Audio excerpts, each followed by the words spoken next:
Hello, my name is Eric Bubble, and I sometimes go by the name of Simon, and this is a thoughts video. But before we get to that, I just want to say thank you to everyone who has liked my videos in the past, or subscribed, or even left comments. What this does is this promote more channel views. YouTube tends to have an algorithm that promotes people that basically get more views. It becomes like almost a snowball effect. So being a person who's still relatively new at this and trying to attract viewers, those kind of stuff really does help. And some of your comments are really interesting. The TI one especially, I'm just, wow. Anyway, today we're going to be talking about Mansions of Madness. This is a game that came out almost a whole year ago, and this is the second edition of it. Um, I just got around to playing it, so I thought I might as well give my thoughts on it. So, the first thing I want to talk about is this is the second edition. So, the biggest change, which most people know, is that the game got given an app. And essentially, what the app does is the app takes basically a booklet of information and a whole bunch of cards and just puts them all together in an app form. Here you can see the starting screen of the app. And essentially what happens is when you play or click new game, the game will open up and give you a story element or tell you what pieces to place out as you kind of explore this mansion that changes every single time. The layout will be very different every time you play it, and the story will be very different. So one time it might be that you're trying to escape the mansion, another time might be that you're trying to investigate the mansion, see what's really going on, and one time the mansion might be catching fire and you don't have any reason why. It just might be all these really crazy and wonderful things that happen to it, and it's set in the Cthulhu universe, so strange and mysterious things happen. The app really does drive this game home. As an investigator, you'll be doing two actions on your turn. You'll be mostly moving and you'll be interacting with items. These could be puzzles for you to unlock or figure out how to solve them. These could be just ornaments lying around and seeing if they are any of use to you or if they have any clues. What's really nice is the way the app kind of presents it to you. As you unlock a new room, the app will tell you to put out a new tile. As you go and do damage to a creature, it'll tell you how you fight that creature. All this stuff has been condensed from first edition into this app, so you no longer have cards that tell you how the monster, you actually just have, well, the app telling you. And that's great because the app slowly becomes more and more tricky as you play through the scenario. If you take too long, the creatures become more tougher and more harder. If you take too long on a mission, the game will try and just ramp up the difficulty very fast, and that's just great. The game kind of was almost trying to tug on your leash, so to speak, so you're never really sure. I'll get back to that in a second. But you play as an investigator trying to explore these phenomenons, and there's going to be about 10 different scenarios in the base game, or at least the core box content. There are apps or expansions or DLC that comes out that you can buy, and they'll give you access to new investigators and new map tiles and obviously new map scenarios. I have to say, the app is what really makes this game fantastic. For me, a lot of the Arkham stuff has been good, with my favorite being Arkham Horror, Arkham Horror, the card game. But that was because it was very, very concise. It was you and your friend, and you're busy solving a mystery, and that felt good, and it all made sense. So all the clues that you got throughout the experience, those all tied nicely together as you played through the story, or through the card game. Arkham Horror was messy, Eldritch Horror was less messy, but it still didn't have really a solid footing to it. It was all over the place, so to speak. You'd go into a forest and all of a sudden you'd merge with an Economicon. It just didn't really make sense. Mansions of Madness kind of does what Arkham Horror, the card game, does, and that is makes it a very constrained story, and it still sets the theme really nicely.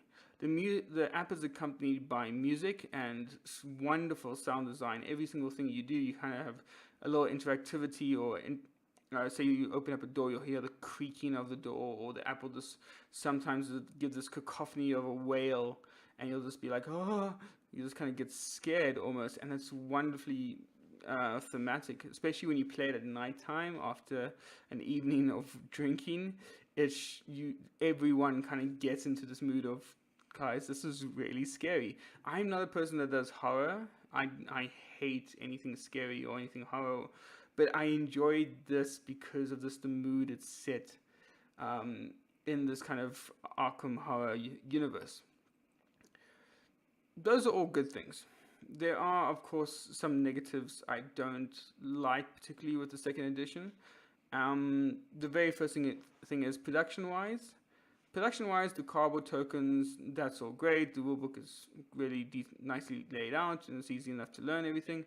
That's all fine. My biggest gripe is that the player miniatures and the character miniatures that you get in the game are awful. I mean, we are talking basically take Twilight Imperium 3rd edition back, I think, what was it, 2006, and it's miniature quality from then. It really, I don't know what happened, if they maybe have used a different company or something, but honestly, the mini miniatures are yeah, the words are not being easy to say, mainly because this is Fantasy Flight Gaming. They are known for their grandiose miniature design that are really intricately detailed and look fantastic. Something happened here, and it really does ruin the experience for me, because I expect really good quality when it comes to Fantasy Flight games, and to have those miniatures, they just look ugly. Now, that's not to say that you can't paint them up quite nicely, it's just they lack a lot of the detail needed. When you get a star spawn of Cthulhu, or when you get some zombie fish or ghost popping out of nowhere, you kind of get let down that it looks like a jumbled mess, or like a burn victim. If anything, it's really, really bad. The second thing is some of the mechanics don't really sit well with me. What generally happens, or what at least I found in the games that I played, is that you have this mystery going on. You're trying to figure out what is happening, and the game presents you information, and kind of you're supposed to piece the story together over time. One of the biggest annoyances I found was my group had figured out the story and figured out what we were supposed to do probably 6 turns before we eventually got around to doing that stuff. Even as the grand finale came about, we kind of knew it was coming about, or we kind of knew what was going to happen, and that spoiled it somewhat. It was almost like the mystery was solved a bit too early. And it's not to say the writing is sloppy, or the writing doesn't lead to mystery. It's just that the app does a poor job of hiding it sometimes, or in the case, we're supposed to gather 4 of the certain item, and we're kind of like, well, okay, we know where to get them from, but now we have to take 6 turns in order to get all those items to the one place. That just kind of feels frustrating, especially because the more players you play with, the longer it's going to take you. So this kind of felt dragged out, and it kind of lost a lot of the atmosphere that was going along with it. It's a minor thing that I think some people might not like, but for me, it kind of did ruin the experience somewhat. Also, the last boss was just laughable, not in the sense that it was easy, but just in the sense of, yeah, you kind of knew it was coming just because the miniature was there. That was a big letdown. But I have to say, I did enjoy the turns that I had. It's a nice just moving around, seeing what the next room will hold. One of the cool things the app does is that each time you play through the scenario, it will actually randomize the room layouts. It will randomize the placement of certain objects and even certain characters, and even the certain stories that the game kind of interacts with. And so this is really cool. So next time you kind of play through a scenario, even if you've done that scenario before and maybe you failed it, you will still get a different experience or a different feeling. This means that even if you play with a completely new group and you know what's going to happen, you still are left with surprises, because monsters will do different things, or monsters will appear in different locations, or characters might say something different sometimes. The app can't do everything, and it's still controlled by a person in a sense. But the app does a really decent job of guiding players along. It kind of has the investigator phase where the investigators do stuff, and then the app kind of reacts to that. So, for example, if an investigator starts a fire, all of a sudden, a lot of the madness or a lot of the crazy things that happen tend to be a bit more fire related. Or if a monster hasn't been killed off in time, a lot of the madness events will be more focused towards that monster, and that's just a really great thing. My final complaint with the game is probably the one mechanic which I don't like them at all, and that is the madness mechanic, which sounds strange because this is Mansions of Madness. You'll think it's a predominant mechanic, and it is somewhat. You see, your characters all have 2 health values. You have health, which is how many wounds you can take and how much damage you can essentially take before your character gets wounded. And if you're wounded, you basically just get less actions for your turn. And that's fine. It kind of means, well, as the game progresses, you're going to be needing to do more and more important actions, but you have less of them because you have been damaged. Likewise, you have horror or sanity. Each time you take horror, your sanity decreases until you eventually go insane. This doesn't limit you. Instead, what happens is you take an insane card. Now, this insane card just could be that you're trying to finish the game with a certain item, or you're trying to be in the same room as someone else as when the game finishes, or it could be things like you are literally trying to make sure that your group doesn't complete the scenario, or you might be trying to set fire to the house. And have a certain amount of rooms to be on flame at the end of the game. You might still want the people to complete the mission, but you're actively trying to work against them. I don't like this for one particular reason, and that is if you're playing with the wrong group, someone is going to try and get insane so that they have a different objective to everyone else. It takes what is a really nice co-op game of this feeling of 4 of your friends trying to survive this haunted house, and takes it and changes it into this feeling that you can't trust anyone, you become mad. But for me, that doesn't really work. It doesn't feel nice when you go insane and you get a crummy effect, which is like, well, make sure that 2 of your friends get stabbed. That doesn't feel great for me, especially since I've just been working with them the whole time. It kind of devalues the efforts I put in up to that point. And then sometimes you just get really lame ones, which is like, try have the gun at the end of the game. It's like, well, how am I really going to accomplish that outside of just lying to my friends and trying them to believe me? I can see why it's there. I really can. But I feel like it's unnecessary. If madness was just madness was just a crippling thing that your group had to work towards it or work with you to try and get you over that would be great. I just don't like the way it kind of introduces traits and mechanics in the game that probably doesn't really need them. The game is strong enough that it doesn't need those sort of mechanics to make it better.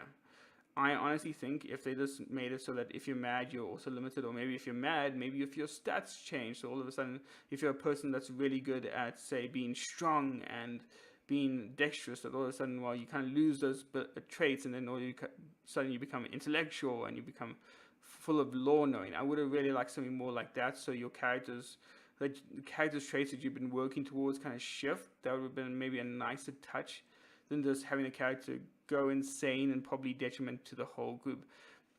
It's especially disappointing when you kind of get so close to the end and you know the whole scenario, but you just kind of stumble the last piece and now you have to do the whole scenario over again. It just doesn't kind of sit right. All that being said, though, I do think Mansions of Madness is a really strong game. I like that there are basically new expansions coming out the whole time. There's new DLC that just take what you already have in the game and just basically tell you a new story, and that's great. I can't wait to see more of it. Even in the year that we had this game out, we've already seen, close to 3 expansions now, and that's fantastic. All that being said, would I buy the game? Probably not. The reason mainly is because I have Arkham Horror, the card game. I find that it works better with smaller groups and it feels more intimate and still has the same mysterious feeling that Mansions of Madness gives. The second thing is production value. For what I'm paying for the game, those miniatures should have been amazing and they're awful. Really, really, really bad. That for me, who is a collector who likes to collect certain games because they look great and awesome, it really is kind of sad when you have to sit your group down and get them to play this game and you pull out the big monster and it looks like a bloated mess. And thirdly, my friend has a copy of the game, which means I'm probably not going to play it more times than he's going to play it. And that's fine. I've experienced Mansions of Madness. It's a great game. I think if people like the Cthulhu mythos, then this is a really good game to get into that, especially if you don't have Arkham Horror or don't have Eldritch Horror. This is probably the one you should go for. But if you want something with the exact same feeling, but you have more control over the character you're on and the abilities you have, and you want a story that is something you can experience together with your friend that doesn't rely on, say, an app, then Arkham Horror, the card game, is still a cheaper and much easier to play, in my own opinion. But anyway, that is it for Mansions of Madness. I hope you have enjoyed this Thoughts video. As always, remember to hit subscribe if you've enjoyed this video, and of course leave a comment down below. Maybe you did like Mansions of Madness. Maybe there was a scenario that you didn't like at all. Maybe there was a scenario that you just kept on trying because you really wanted to finish it. But please let me know in the comments. Anyway, I hope you have enjoyed this video, and I'll be doing more very soon. Bye bye.